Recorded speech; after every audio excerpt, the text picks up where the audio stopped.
What's up, old school homies? Today we're going to talk about Trav's guides. I have my own personal guides for my different hobbies that I do, and I'm just going to bring up how they've inspired me over the years. Doug Pierce is my rock collecting guide. I haven't seen Doug in quite a while. Probably saw him about a month ago.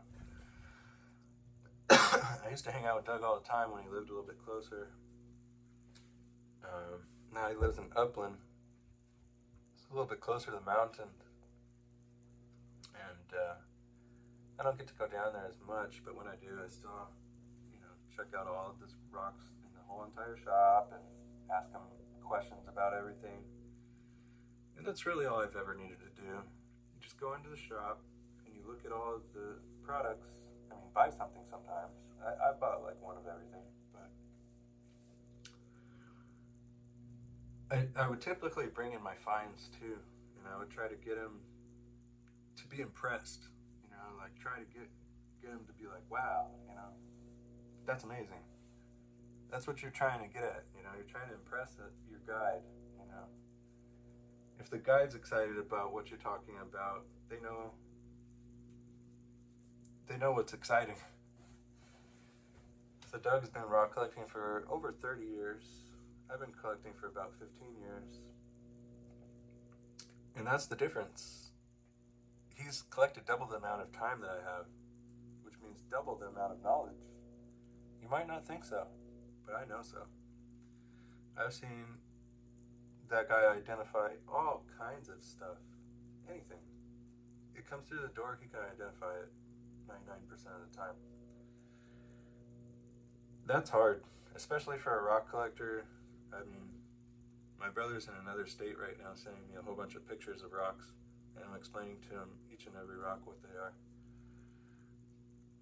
But usually people don't have the patience for that shit, it's annoying.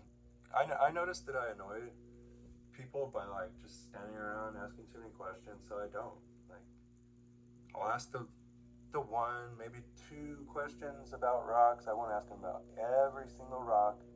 Don't be annoying. But when something really gets at you and you're like, I have to know, like, what that is,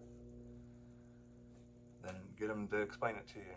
Over the years, I've had them explain more rocks than I'll ever come across. The Dougie, he's not perfect. I'm not saying that every single thing he says is perfect. That's really not how guides are. None of my guides have ever been totally perfect. Not in hot rods, cars, diesels, welding. Everybody has some different idea about everything. Just look at it and try to be inspired by it. Same with music. I've had a lot of musicians that I've tried to work with or talk to music about. The main one would be my grandma. My grandma has a lot of music theory, tons of it. In practice, she could play songs. Like, she's not really a freestyler. So on the other hand, I have another friend, JR. He's more of a freestyler. He could just, on the spot, do anything. That's a skill in its own. Then we have Timmy. He's another drumming guider. I'm so inspired by Timmy. He gave me his whole drum kit, and he seen me playing with my electronic drum machine. He was like, "You need to kind of go in this direction too." So I'd say JR and Timmy, my grandma, especially Larry Chronic Jr. taught me how to play bass.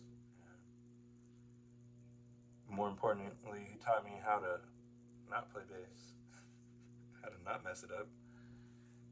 And these are people that have really helped me out over the years, and I'll still always hold the knowledge that they've taught me.